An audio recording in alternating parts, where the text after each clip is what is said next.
What up, dickweeds? JJ back here from SharpSide with another free play, this time for Saturday, July 13th. It's going to be the San Diego Padres versus the Atlanta Braves. Joey Lucchesi's going for the Padres versus Julio Teheran for the Braves. Game's going to be played 8:40 p.m.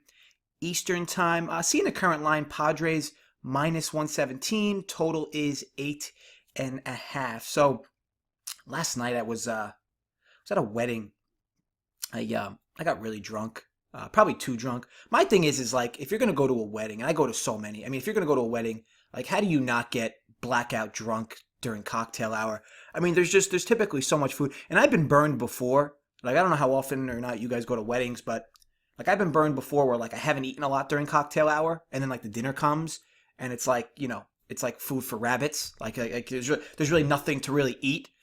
So I don't make that mistake anymore. I absolutely pig out during cocktail hour.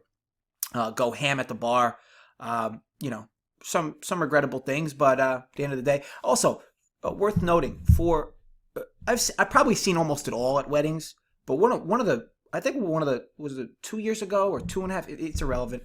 One wedding had a gigantic ice cock. It looked like a 200-pound missile. There was just big, a lot of girth. It was sitting on these two what looked like Atlas stones, and then it just had like a shooting missile, and you'd basically pour the shot down the top, and you'd basically be having your tongue right at the edge of the dick to collect the shot. Call it gay, call it what you want. Shot was pretty good. The shot was pretty good, and I did it more than once. There were multiple guys doing it. I mean, look, at the end of the day, you ain't gonna see stuff like that often, right? You see a 200-pound ice cock at a wedding, you go balls deep into that shit. That's just how it works. Also, I woke up late because I think I got home at, I barely remember. I think I got home like 2:30. Either way, I woke up at like 10, so I missed the bulk of the Halep match. I had already bet her money line for half a unit, and I also bet the under at a full unit. I know I don't give out all my plays, 'cause I tell you guys I don't give out all my plays, but it was like I said in the live video. The value was on Halep in that spot versus Serena. Halep looked so good all tournament long. And I told you guys in the live video that you have two players who are extremely volatile, Halep and Serena, going up against one another. And, with the way they play and their styles, if one of them had it today, and obviously Halep did, Serena's going to kind of be frustrated, and she's kind of going to mentally check out. The same thing would have happened if Serena really had her game today. Halep would have probably mentally checked out, because I've seen these two play a lot. It's just kind of something they do. That's why I kind of preferred the under there in that spot. Look, again, anything could have happened. I also mentioned that if you were somebody that wanted to bet Serena, I wouldn't have laid the games prop, at VIG with extra VIG, or laid the minus 180 with Serena either. I would have bet Serena minus 1.5 sets. You could have got that at about plus 140. That would have made more sense for you because, again, this industry is not so much about how many times you win or how much you win when you win. It's also about making the proper bets to reduce your losses, right? So for me, there was no value, obviously, on betting Serena money line. If you were going to bet Serena, if Serena was going to win, she was going to win in 2 sets. Okay, if Halep was going to win, Halep was either going to win much like she did today, frustrated Serena, returning everything back, and then Serena was going to check out. Or in the event that it did go a third set, Halep still had the edge because Halep's better fitted for 3 sets. I mean, Serena's more of a power player anyway. So, like I said, I hope you watched the live video, and I hope if you bet the match, you kind of used my advice there. Because again, if you bet Serena minus the sets prop, you would have lost a lot less than if you bet Serena straight up, or even minus the games prop, or, whatever else, other alternate lines you would have gotten. Okay, so onto the game here. I know this is kind of like a pop-up video. Didn't expect to do it, but I figured I'd hook you guys up with a play today.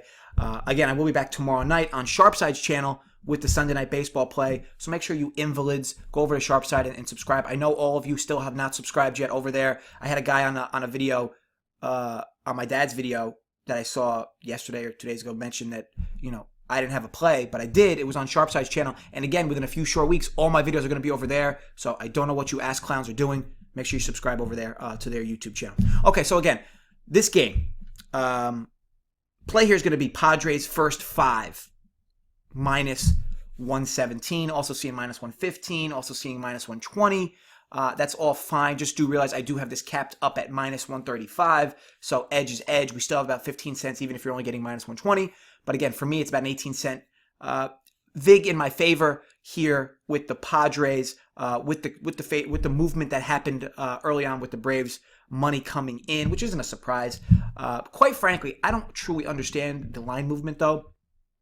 Aside from the fact of the Braves being the Braves, let's talk Joey Lucchesi. ERA of 3.94, FIP of 3.75, xFIP 4.15, Sierra 4.21. Proves that his surface numbers are about right on par where his actual numbers are. Look, he's a much better pitcher at home, which is where he'll be tonight. ERA of 2.76 versus 5.79 on the road. The fact that he's lefty also doesn't really scare me.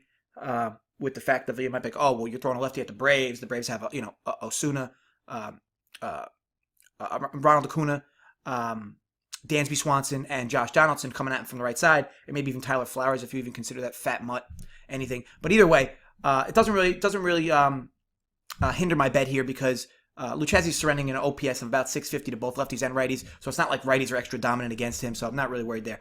Now let's swing over to Julio Teheran, 3.75 ERA. Must be really good, right? Well, not really. xFIP 5.24, Sierra 5.21, FIP of 4.57. You guys know I like to target these types of pitchers. I like to target against these types of pitchers who have been more lucky than good. Another thing worth noting is Teheran's ERA is 2.66 at home versus 4.61 on the road. Also, his xFIP on the road is 5.80. Just an absolute gas can as far as the advanced stuff says. He's been really dreadful. I get it, his surface numbers look good, and you might make the argument, oh, well, he's a veteran pitcher. He finds his way out of jams. But no, he's been lucky. His ERA is also over 5 for the month of June, so the regression is already starting. I know he had that 1 July start against the Marlins at home where he threw 6 shutout, but do realize, me and my 65-mile-an-hour fastball could definitely shut out the Marlins for 6 innings as well. When we talk about, lineup edge, definitely going to be favoring the Braves, but do realize the Padres have plenty of big bats, Tatis, Hosmer, Machado, Renfroe, obviously Kinsler at the back of it, Will Myers, Manuel Margot, and Mejia's their catcher. I think Austin Hedges is on bereavement. But either way, plenty of big bats in that lineup to definitely be at least comparable to Atlanta. I know Atlanta has a ton of power, especially at the top of that lineup. But again, we have a big pitching edge with Lucchesi here. And for me, as always, guys, it's a numbers game. Now, the bullpens here, which is exactly why I only like the first 5. Atlanta has one of the best bullpens in baseball, ranked 3rd with 3.67 ERA. Meanwhile, San Diego's is up at 4.73. And why San Diego's at 4.73 is actually probably even worse than that is because they play in one of the best pitcher parks in baseball, which should favor the bullpen. So the fact that their bullpen is that high and the Braves is that low, because we do realize the Braves, play at a practical hitter's park for the National League. So that's a very good ERA. That's a very good bullpen.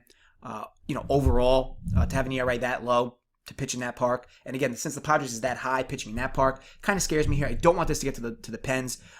San Diego's got a good closer, but outside of that, their guys up until him aren't really all that good. I don't want to risk here losing that game late. So again, my edge in this game is the first 5 with the Padres. You could bet the Padres for the game if you're somebody who can't get first 5s, but do realize that I have the actual game capped a little differently than the first 5 here, with a much bigger edge for us with the first 5 Padres. So again, just to recap here, I like the price here with the Padres first 5 at -117. To get to Teheran within the first 5, more than the Braves will get to Lucchesi. Again, do this as a 3-way line. Don't, so if it pushes, if it's a tie game, we still push. Don't lay a half a run or anything like that. But again, simple price play for me, as they always are. And I will be back, as you guys know, tomorrow night on SharpSide's channel with a Sunday Night Baseball play. So definitely stay tuned for that. I want to thank you guys for watching. Thumbs up. Create some more fake accounts and give me some more thumbs up. If you did not enjoy this video, your parents probably dropped you on your head as a baby. Feel free to drop comments below. We have a big slate today, so be happy to respond to any of your comments or questions or leans on games. If you want my opinions on games, can definitely give you that as well. But as I mentioned a few times now already, take the dicks out of your hands. Head over to SharpSide's YouTube channel. I'll have the link below, and subscribe to their channel, because again, my next video is going to be there. And again, within a few short weeks, all my videos are going to be there. So keep that in mind. Definitely subscribe over there if you are not already. And again, I will catch you guys tomorrow night on there for the Sunday Night Baseball play. Good luck today, guys.